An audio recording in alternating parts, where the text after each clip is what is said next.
welcome back to my channel. It has been a while. If you haven't been here before, then welcome. My name is Deena Danielle, and today I am talking about walking pads. I moved to Dallas in January, and when we moved here, I bought a standing desk, and then maybe a month or two later, I purchased a walking pad.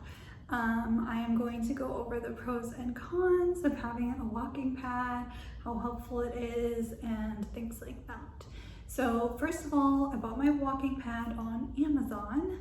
I will show you the exact one that I purchased. I got it for a decent deal. It was $89.63, which is actually a great deal for a brand new walking pad. I just checked.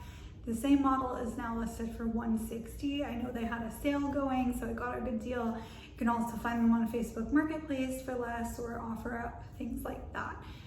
So used ones, of course, but they will be less expensive. I don't know if you know this, you can also buy used products on Amazon. So this is the walking pad. You just plug it in, and then the on button is right here. This is for the little incline. You would have to lift this up and flip it over. And then my desk is a little bit of a mess, but this is my standing desk. So it just goes right under there. I will link it below just in case you want the exact same one that I have. I purchased it May 31st. It is now July 25th, so I have been using it for almost 2 months. And it has been very nice to have in Texas, in Dallas, during the summertime. By 8 o'clock in the morning here, it is already like 85 degrees. And I start work at 8 o'clock and work until 4, sometimes later. So during that time period, all the way until 9 p.m., it has been so hot here.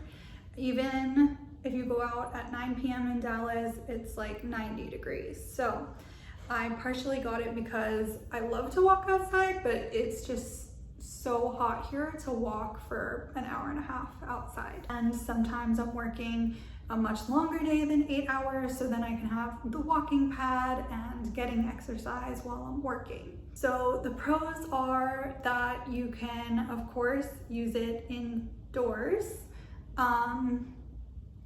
And you can multitask while you're using it. You can use it while you're watching TV, you can use it while you're working, doing tasks on your phone, things like that. There are different modes. So mine has like a little bit of an incline, which I actually haven't used yet, but you can put it on the incline and walk slightly uphill, and then it goes from, I think it starts at like 0.6 miles per hour up to 3.8 miles per hour. I usually walk around 2 miles per hour or 2.2 miles per hour because I'm always at my desk. So to be able to multitask and still be able to type and things, like I can't go that fast. So it does take me longer to do the 10,000 steps a day, maybe like an hour and a half to 2 hours depending on my speed. So the pros are you can use it inside while you're doing other tasks. You can multitask, you know, you can get your exercise in during your work day, most of it anyways. And then also if it's really hot outside, if you live somewhere like Texas or Arizona or Florida, you know, states where it's just really hot for a majority of the year, it's nice to be able to do this inside. The cons are that it is bulky, it takes up space in your living space, whether that's an apartment or a home. And it just doesn't look very pretty, like sitting there. You can put it under a bed or a couch or something, but it definitely takes up some space. It's heavy to like move around, not too heavy, but just like, you know, it's like there's some weight to it for sure. So if you can't keep it in one spot, you have your standing desk, you have to like move it back and forth. The other thing is you really can't go that fast as you're doing other tasks because you're gonna get like messed up. So I do it when I'm at work, when I'm just doing something like a little bit mindless, that's like step and repeat sort of things, where I don't need to like be communicating with other people too much and I'm just like working on a task solo. It's definitely, at least this one is like too loud to be in a meeting walking. I think anyways someone would hear your footsteps, and that would be pretty disruptive to any meeting that you're in, no matter the walking pad that you purchase. And the cons are, of course, that it's a financial investment. Like, it's not just 20 bucks. You're gonna be spending $90 to $200 for something like this. So you really do need to consider if it's worth it, and if it's something that you will be using frequently enough to make it worth the investment.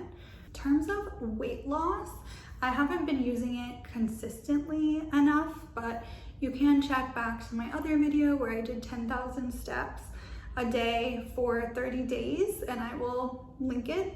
I think that for me personally is not enough to facilitate weight loss. I think that I need my heart rate to be a little bit higher, or I need to be walking more like 12 to 15,000 steps a day, which is a lot and just takes a lot of time.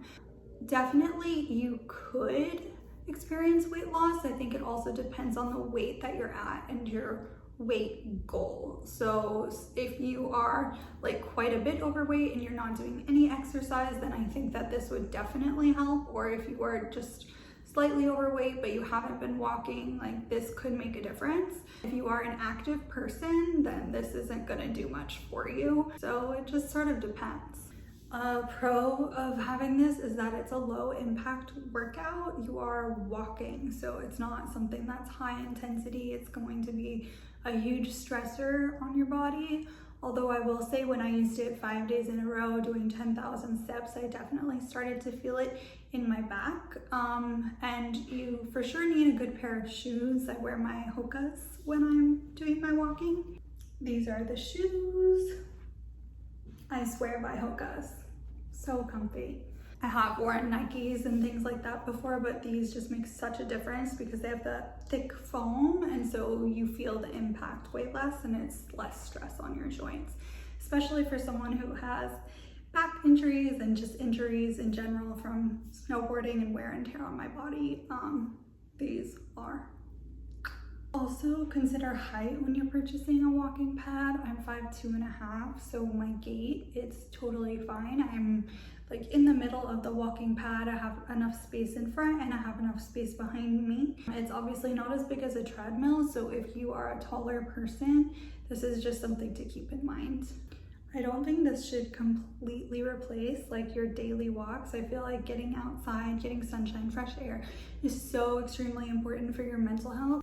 So am I glad that I purchased the walking pad? Yes, 100%. I feel like it's really helpful. I don't like sitting at my desk 8 hours a day, so I was standing with the standing desk before I got the walking pad, but I mean, it's great to be able to stand and to walk and just multitask in that way. Would I say it's 100% cure all for exercise? Definitely not. I think you need to be doing other things as well, whether that's weightlifting, yoga, Pilates, running, you know, whatever. You need to be doing something else. Just walking isn't enough. But I'm glad I have it. So I hope this video was helpful to you. If you liked it, give it a thumbs up, comment your questions below, and I'll do my best to answer them. Thanks for watching.